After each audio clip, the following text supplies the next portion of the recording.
Vous avez des pissenlits et des chardons dans votre gazon, alors voici 4 outils pour vous en débarrasser. Alors premier outil, un échardonnoir à lame. Alors son fonctionnement est assez simple, il suffit de cibler la plante que vous souhaitez éliminer, de la mettre au collet et donc c'est-à-dire à l'intersection entre la plante et la racine et d'appuyer pour sectionner la racine. Hop, vous avez eu la plante et vous répétez l'opération chaque fois que vous le souhaitez. Deuxième outil, un échardonnoir à rotation.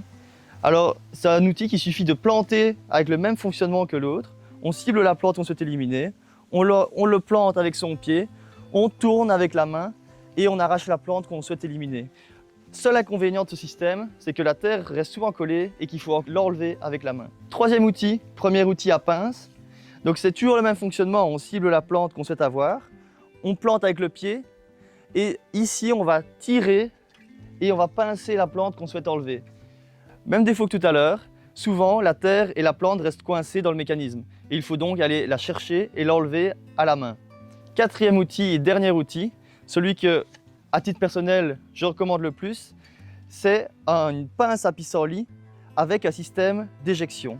Alors même système que les autres, toujours, on prend la plante, on appuie avec le pied, on tire en mettant le poids du corps, sauf que ici, au lieu d'aller avec la main, un système d'éjection est prévu dans le mécanisme et il suffit d'aller appuyer avec le pied.